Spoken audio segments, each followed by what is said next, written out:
Unified 7th week practice. Correcting thoughts. Anything that is created begins with a thought. The thought of something really is that something, only at the most refined vibration. Everything in the universe began with God's thought about creation. You are, in the most elementary sense, a thought of God. Rather, you are a part of that marvelous, perfect thought that created all. Being a part of that thought, you are also the whole. God's thought that gave rise to creation is indivisible. His one thought contains the entire blueprint for the cosmos and every single atom and soul. Furthermore, God is not separate from His thought, any more than you are separate from your thoughts. That is why you are one with God. There is no other logical way to understand this. God is very much in tune with, one with, the thought that created us. You are really that thought in your most refined state. So you are one with God. Because we are the one thought that created everything, we can know everything about that thought. We are not just a separate aspect of that thought.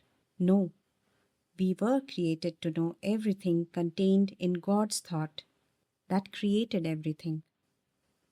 That means you can choose to think about any aspect of God's thought you wish. It is just like tuning into a radio station. You tune into any knowledge about creation. One thing absolutely certain about God's thought is that it embodies all of God's qualities. You are of God's thought and you embody all of God's qualities. And so does every other aspect of God's thought. When you tune into some aspect of God's thought, you can be 100% certain to experience love, happiness, joy, bliss, truth, pure intelligence, peace, gentleness, unboundedness, energy, abundance, and non-judgment, to name only a few. This is your experience that God planned in His thought when He created you. Remember, all of creation begins with a thought. You are a creator because you are made in the image of God, and He is indisputably a creator. You create. Your creations also begin with a thought. Then you experience what you create. If you begin with some aspect of God's thought that created the cosmos, you will have a creation just like God's creation. Your creation can then only give you the experience of God's qualities. Only those qualities are inherent in His thought. No other qualities are there. His thought cannot manifest what it doesn't have. This is a foolproof method for living life in heaven. Then, to err is not human. Then, life is not a struggle. Then, all the forces of nature come to your aid as you experience only God's qualities. A glance around the world indicates this is not happening. What went wrong? Even your own life appears to include some struggle, some errors, some pain. What went wrong? Nothing went wrong. Even your seeming errors, struggles, and pain point to your divinity and perfection. Remember, you are made in the image of God. God is sovereign. He created you with His thought, and so are you sovereign. Another way of saying you have free will. You are also a creator in God's image, and you create with your thoughts. God's thought, which you are one with, is available for you. You can choose to tune into that thought. That is your choice. It is your free will to use His thought for your creations. Or you can choose to think a thought of your very own. Then your creation will have the qualities you assign to it. Many times you have chosen your thoughts and created a miserable experience. That doesn't mean you are miserable. That's impossible. You can't change the perfection you are.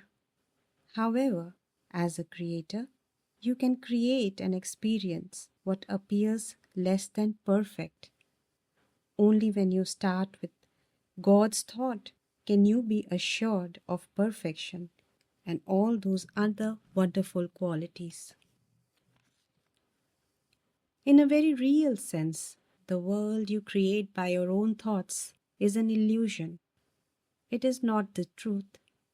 Truth has permanence. Truth never changes. Truth describes the thought of God that created us and the cosmos. That thought is truth. That thought tells of happiness, never sadness. It tells of bliss and joy, never despair. It tells of intelligence, never mistakes. It reveals abundance, never poverty. It brings infinite energy, never weakness. It is the hallmark of peace, never turmoil. This truth is simply God's thought that created the universe. The choice is yours. You can choose to create with God's thought or make one up of your own. God would have it no other way. You are created sovereign. You are created with a free will. You are created as a creator. The fact you do create proves your divinity, even if you choose to create hell. Today, you begin to change the nature of your creations. You change your creations to be exactly like God's thought. Your creation, your life, and your experience are to have only God's qualities. You can pretty much tell what your thoughts are by looking at your creations.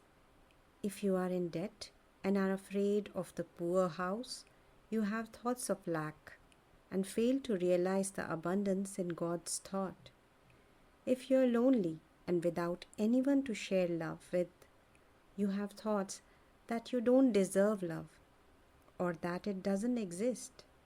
That isn't true. You say, for you insist you want love and you want wealth.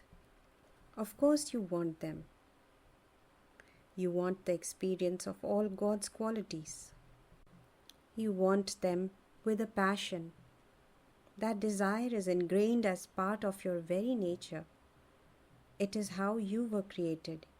You cannot get rid of the desire for love, for abundance, for knowledge, for joy, for peace, etc. It is a part of you. Nevertheless, there is some thought, probably even subconscious, that denies your creation the qualities you desire. How can I possibly change my thoughts if they are subconscious? You ask. Until now, it has been very difficult. Today, you start the process. Gradually, methodically, but certainly you will change your thinking so that it will create with God's qualities. You will tune into God's thought and claim it as your own.